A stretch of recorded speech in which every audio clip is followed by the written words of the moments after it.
E ali Jó começa a botar para fora toda aquela tristeza, tudo aquilo que ele estava vivendo. E ele começa a meio que esquecer do Deus poderoso que estava junto com ele. E ele começa a falar: ai, Deus, por que Deus você fez isso comigo? Por que você permitiu tais coisas? Senhor, o que que eu fiz? Por quê? Ele começa a ser culpado pelos outros e ele começa a procurar nele essa culpa. E ele começa a tentar entender em que momento ele falhou no processo. E às vezes isso acontece com a gente.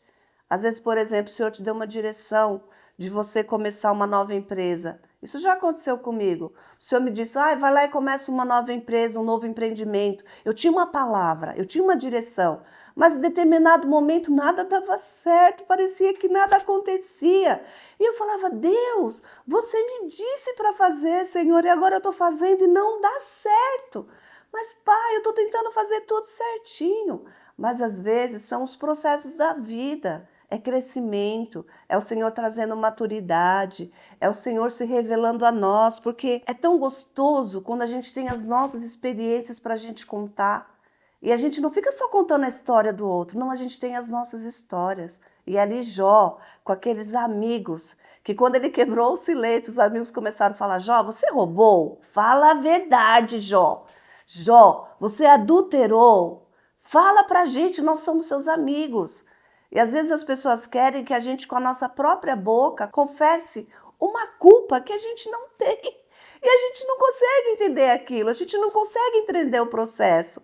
E ali a gente vai, às vezes, criando uma mentira sobre a gente mesmo, para que a gente também consiga se justificar para o outro. Mas será que o Senhor quer que a gente continue sempre nos justificando?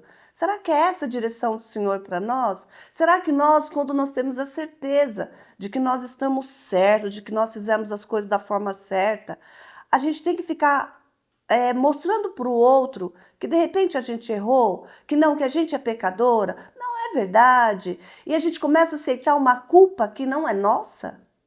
A gente não tem que tomar um certo cuidado com isso? Mas ali Jó, eles falavam de Jó, eles criticavam, eles apontavam os erros de Jó e Jó vinha e se defendia, vez após vez. E a cada vez que ele se defendia mais, ele lamentava, mais ele falava, Senhor, cadê você, Senhor? O que que eu fiz? Me mostra. E é tão difícil, é tão dolorido quando a gente não consegue ouvir a voz de Deus no meio do processo. É tão difícil quando a gente se sente sozinha, se sente perdida, sabe? Parece que todos nos abandonaram, parece que os amigos nos abandonaram, os nossos familiares nos abandonaram, até parece que Deus nos abandonou. Você já sentiu isso? Parece que você está batalhando sozinha, parece que aquela luta é só sua.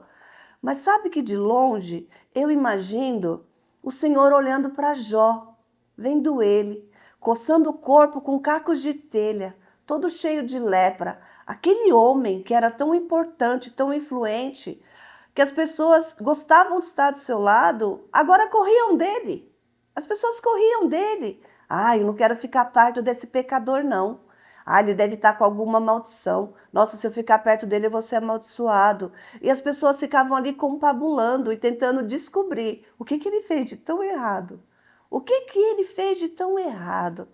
E com a gente não é assim? Às vezes a gente vai, a gente abre a porta da nossa vida, do nosso coração para as pessoas, para que parece que a gente dê para elas argumentos para usarem essas coisas contra nós mesmos. Quantas vezes? Quantas vezes a gente, no nosso momento de dor, a gente não percebe o quanto nós somos julgados, o quanto nós somos criticados, o quanto as pessoas às vezes não conseguem enxergar aquilo que a gente tem feito, o que a gente tem tentado ser correta. O Senhor disse aqui, ó, ele era íntegro, ele era justo, ele temia a Deus e ele evitava fazer o mal. Olha que descrição mais linda que o Senhor faz desse homem.